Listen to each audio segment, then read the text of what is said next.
नमस्कार छात्राओं, मैं डॉक्टर रंजीता गर्ग, सहायक आचार्य समाजशास्त्र, सेठ मुरलीधर मानसिका कन्या महाविद्यालय भीलवाड़ा। बच्चों, आज हम बात करेंगे जनजाति के वर्गीकरण के बारे में। जनजाति का अर्थ, जनजाति की विशेषताएं और अनुसूचित जाति, इन सब के बारे में हम ऑलरेडी डिस्कस कर चुके हैं।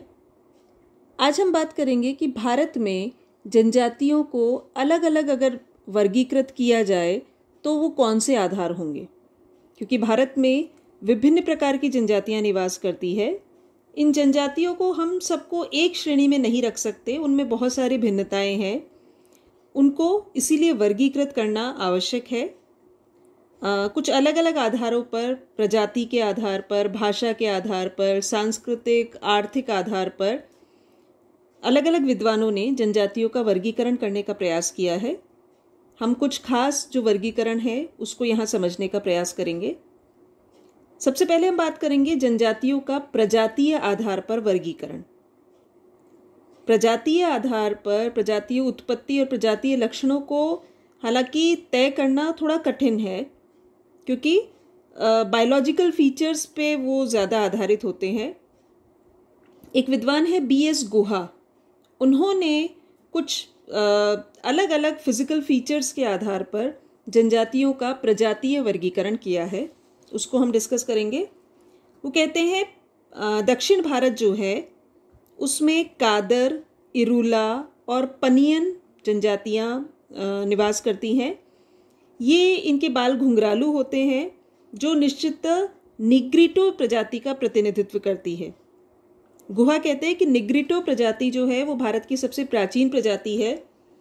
इस प्रजाति के लोगों का कद थोड़ा छोटा होता है, सिर चौड़ा होता है, कॉम्प्लेक्शन या स्किन कलर जो है वो गहरा काला होता है, ऊन जैसे काले रंग के बाल होते हैं, मोटे होठ और चौड़ी नाक होती है, जो कि हम नीग्रोज में ज़्यादा देखते हैं।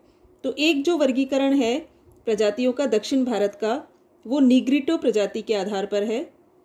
दूसरा है मध्य क्षेत्र की जो जनजातियां हैं, जैसे भील और चेंचू वगैरह, ये प्रोटो ऑस्ट्रेलाइड प्रजाति के सदस्य हैं।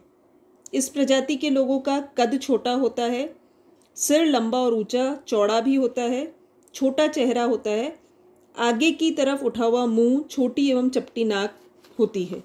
तो ये इनके बायोलॉजिकल फीचर्स होते हैं जिसके आधार पर वो प्रोटो ऑस्ट्रेलाइड माने जाते हैं। तीसरा गुहा कहते हैं मंगोलाइड प्रजाति। इसकी दो उपशाखाएं हैं, एक चौड़े सिर वाली और दूसरे लंबे सिर वाली।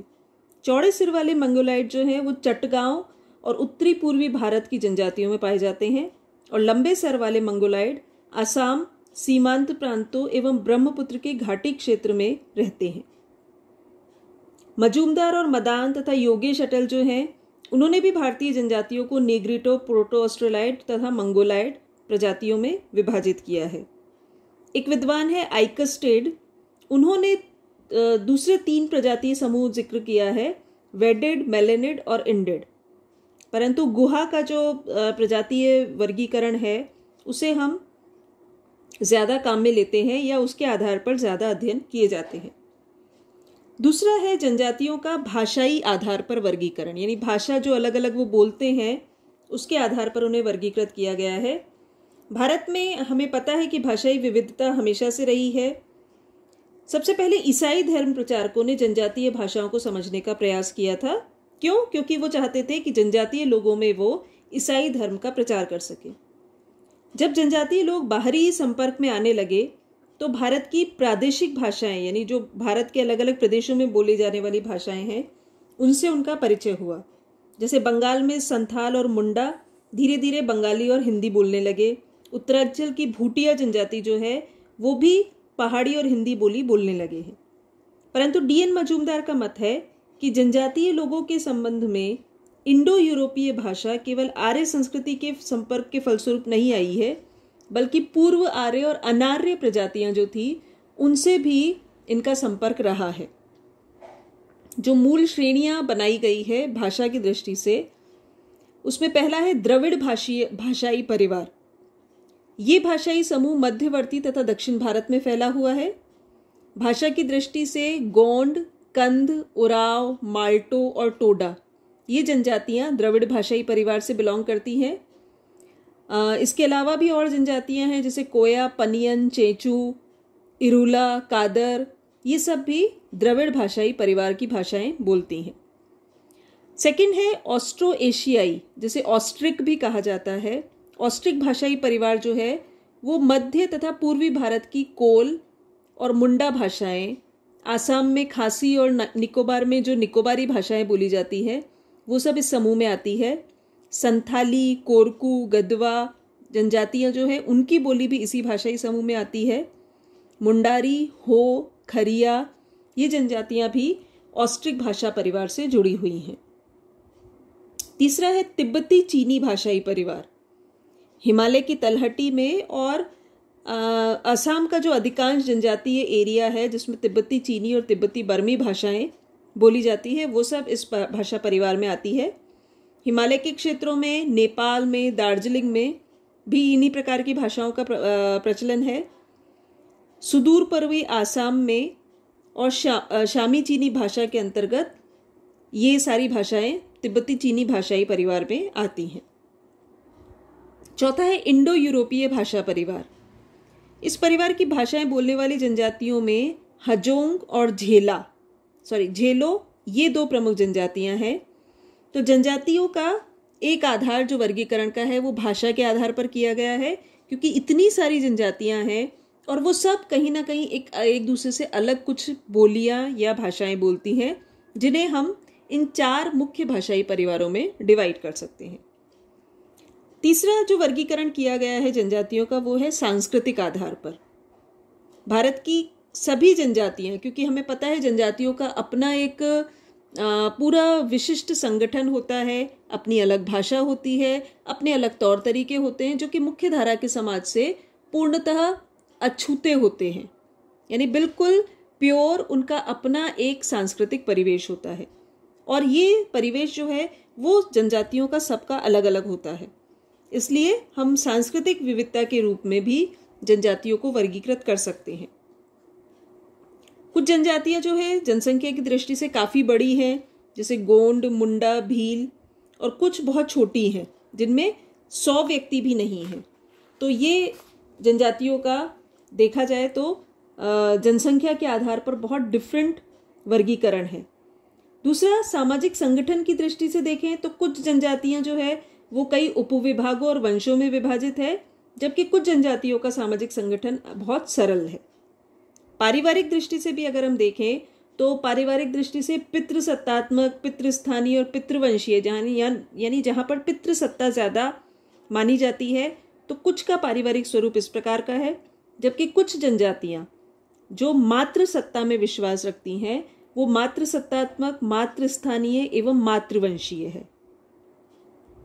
विवाह संबंधी परंपराएं और प्रथाएं जो है वो भी सभी जनजातियों में अलग अलग हैं। कुछ जनजातियों में जीवन साथी चयन से रिलेटेड बहुत अलग प्रकार के तरीके प्रचलित हैं। परीक्षा द्वारा विवाह होता है, परिवीक्षण विवाह होता है, सेवा द्वारा विवाह होता है। जब हम जनजातियों का में विवाह की जो प्रथाएं हैं उसके बारे में पढ़ेंगे तब मैं ये सब चीज़ें आपसे डिस्कस करूंगी डिटेल में। वधु मूल्य द्वारा विवाह होता है, हरण द्वारा विवाह होता है। कुछ जनजातियों में बहुपत्नी विवाह और बहुपति विवाह भी होते हैं, जैसे जौनसार बाबर की जो खस जनजाति है वहाँ पर बहुपति विवाह भी प्रचलित हैं। तो जनजातियों की जो सांस्कृतिक परिवेश है वो एक दूसरे से पूर्णतः भिन्न है। कुछ जनजातियां ऐसी है जहाँ पर युवा गृह जैसी संस्था भी पाई जाती है, जिसमें किशोर किशोरियां अपना जीवन साथ में अलग व्यतीत करते हैं। मध्य प्रदेश, उड़ीसा, बिहार और नागालैंड की कुछ जनजातियां हैं जहाँ इस तरीके का सिस्टम पाया जाता है। इनमें सामूहिक गान, नृत्य, कहानियों के माध्यम से न केवल भावी जीवन की तैयारी कराई जाती है, बल्कि जनजाति की संस्कृति एक पीढ़ी से दूसरी पीढ़ी को हस्तांतरित की जाती है इन युवा गृहों के माध्यम से। उसके बाद है धार्मिक विश्वास, देवी देवताओं को मानना और जादू टोना। ये भी सब जनजातियों में डिफरेंट है, सबका एक अलग धार्मिक स्वरूप है, धार्मिक आस्थाएं उनकी डिफरेंट है। टोटमवाद प्रचलित है कुछ जनजातियों में प्रकृतिवाद को ज़्यादा माना जाता है। तो इस आधार पर भी जनजातियों की संस्कृति एक दूसरे से भिन्न है। आर्थिक विकास की दृष्टि से देखें तो जनजातियों में बहुत विविधता है, जो अभी हम आर्थिक वर्गीकरण में समझेंगे। राजनीतिक संगठन भी अलग अलग प्रकार के हैं। कुछ में वंशानुगत मुखिया या सरदार की सत्ता होती है, कुछ में बुजुर्गों की सत्ता होती है, जनजाति पंचायत होती है।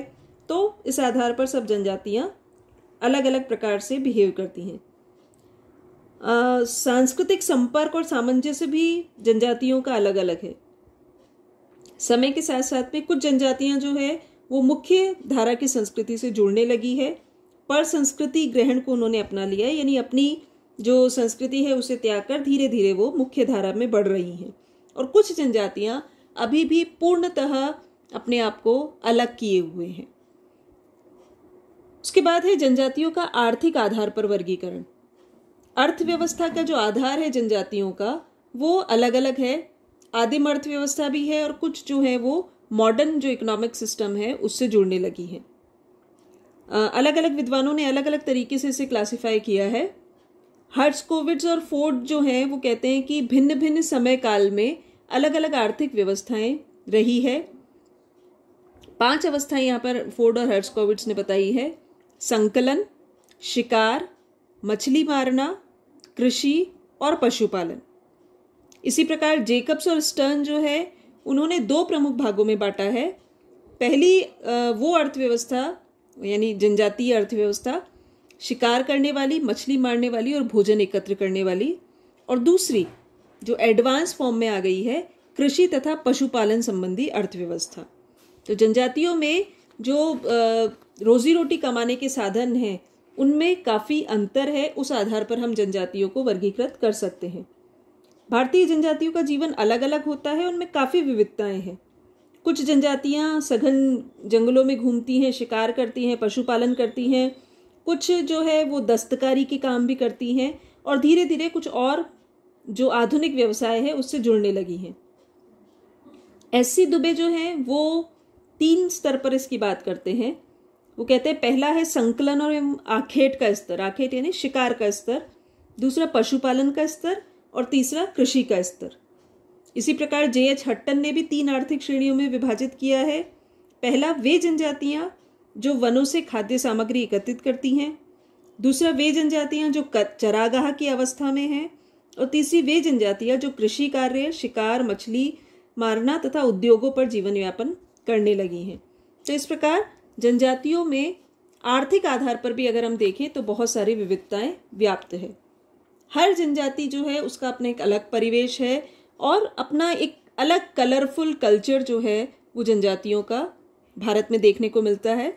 उनकी लोक कलाएं, उनकी हस्तकलाएं जो है वो भारत की सांस्कृतिक विरासत है। आज़ादी के बाद जनजातियों को मुख्य धारा में जोड़ने का बहुत प्रयास किया गया है और कुछ हद तक उसमें सफलता भी मिली है, परंतु अभी भी जनजातीय जो परिवेश है वो अपने आप में भारत में एक अलग पहचान रखता है।